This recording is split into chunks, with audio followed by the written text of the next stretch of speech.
जय श्री कृष्णा।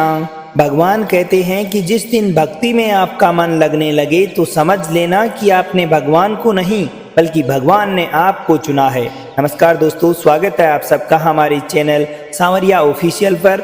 दोस्तों, आज का ये वीडियो बहुत ही महत्वपूर्ण है क्योंकि इस वीडियो में आज हम बात करेंगे स्वयं भगवान श्री कृष्ण के श्रीमुख से निकली श्रीमद् भगवत गीता के दिव्य ज्ञान से प्रेरित ऐसे पवित्र और अनमोल वचनों की जो आपके जीवन से सारे दुख, सारी चिंताएं और निराशाओं का अंत करके जीवन को नई ऊर्जा, उमंग और खुशियों से भर देंगे।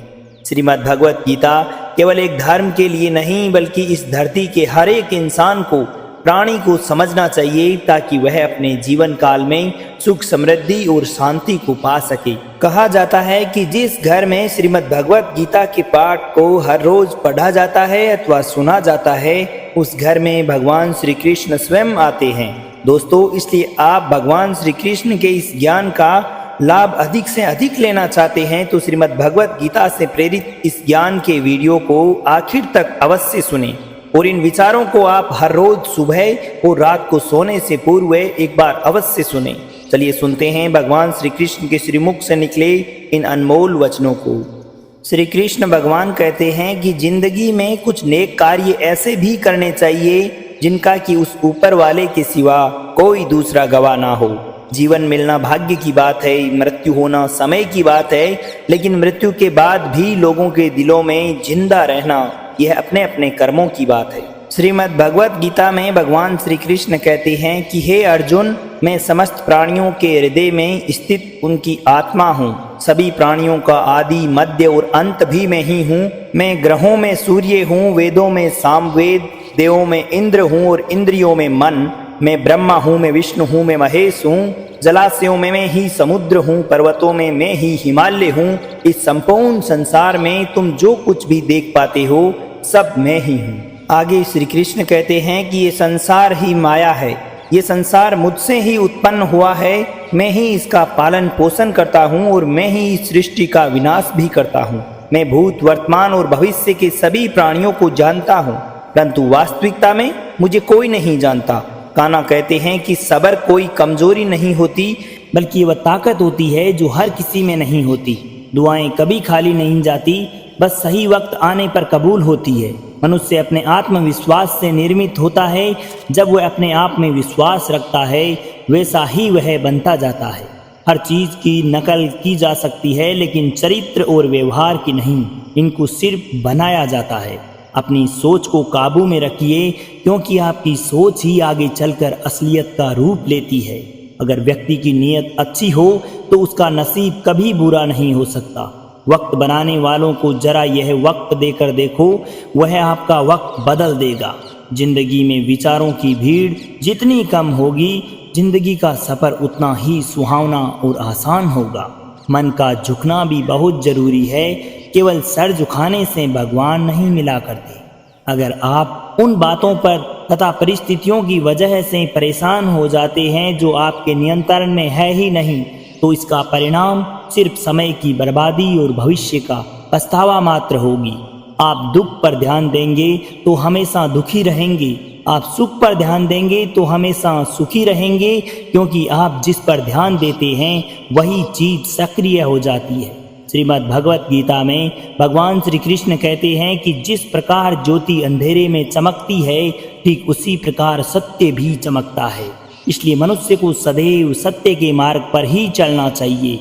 दोस्तों, मृत्यु एक अटल सत्य है जिसे किसी भी परिस्थिति में बदला नहीं जा सकता। इस संसार का जब से निर्माण हुआ है तब से जन्म मृत्यु का चक्र चलता आ रहा है और कोई भी मनुष्य चाहे लाख चीज जान ले, चाहे संपूर्ण जगत को जान ले, लेकिन अगर वह अपने आप को नहीं जानता तो वह अज्ञानी है।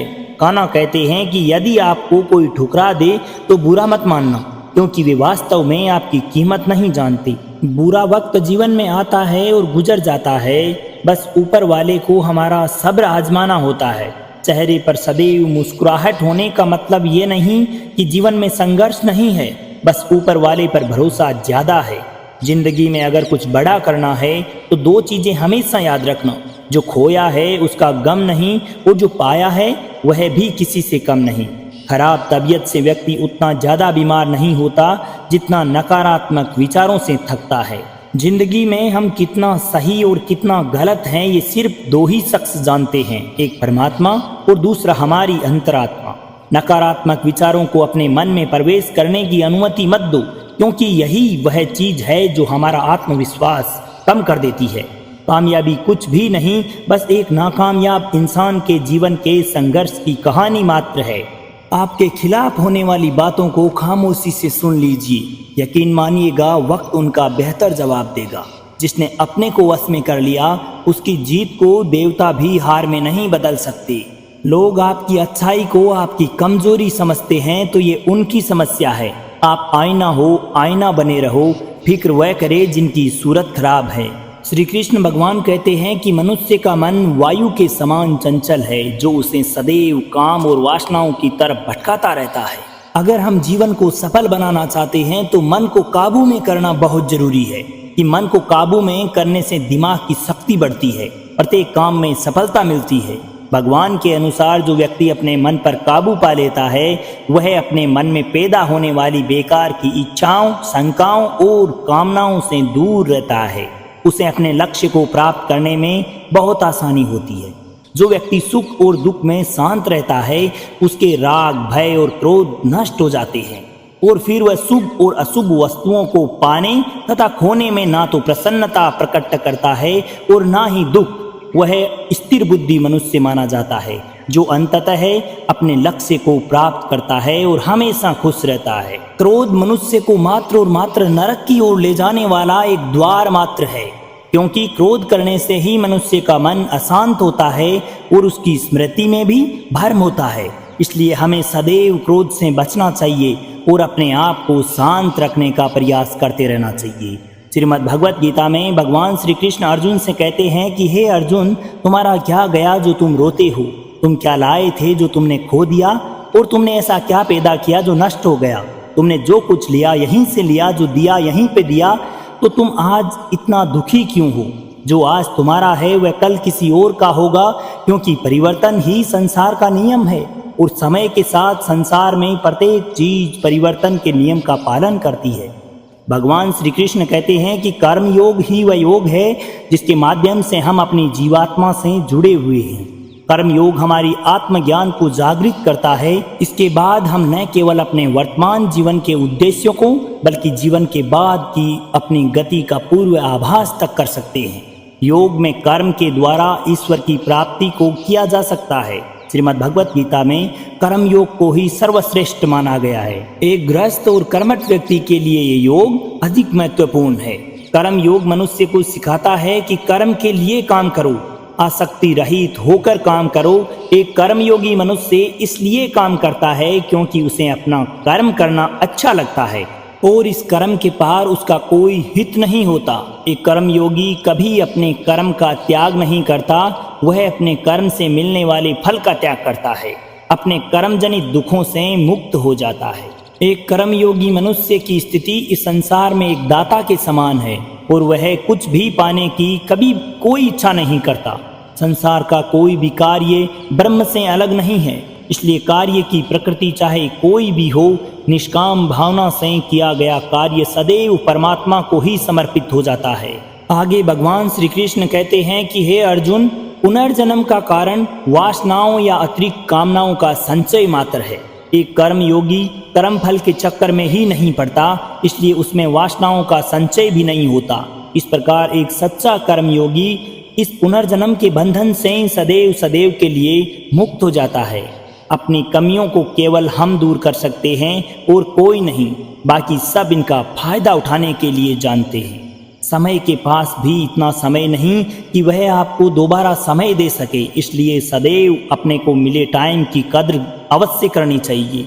जो बदला जा सके उसे बदलिए, जो बदला नहीं जा सके उसको बस स्वीकार कीजिए और जो स्वीकारा भी नहीं जा सके उससे दूर हो जाइए, परंतु हर हाल में अपने आप को खुश रखिए, क्योंकि यह भी एक बड़ी जिम्मेदारी है। जब आप अपने रिश्तों के लिए समय नहीं निकाल पाते तब समय हमारे बीच से उन रिश्तों को ही निकाल देता है। जो आपकी बुराई करते हैं उन्हें करने दो, क्योंकि बुराई वही करते हैं जो बराबरी नहीं कर सकते। झूठ भी कितना अजीब है ना, खुद बोलो तो अच्छा लगता है और दूसरे बोले तो गुस्सा आता है। अगर जीवन में खुश रहना चाहते हो तो लोगों की बातों पर कम और अपने विचारों पर ज़्यादा ध्यान दें। भगवान पर विश्वास बिल्कुल उस बच्चे की भांति करो जिसको अगर हवा में उछालो तो वह हंसता है, डरता नहीं, रोता नहीं, क्योंकि वह जानता है कि आप उसे कभी गिरने नहीं दोगे।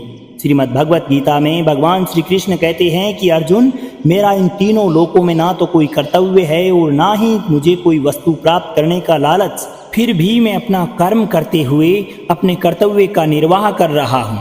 हे पार्थ, यदि मैं कर्मों को करने में ही सावधानी न बरतूं तो बड़ा अनर्थ हो जाएगा, क्योंकि सभी मनुष्य सब प्रकार से मेरे ही द्वारा चले गए मार्ग का अनुसरण करते हैं।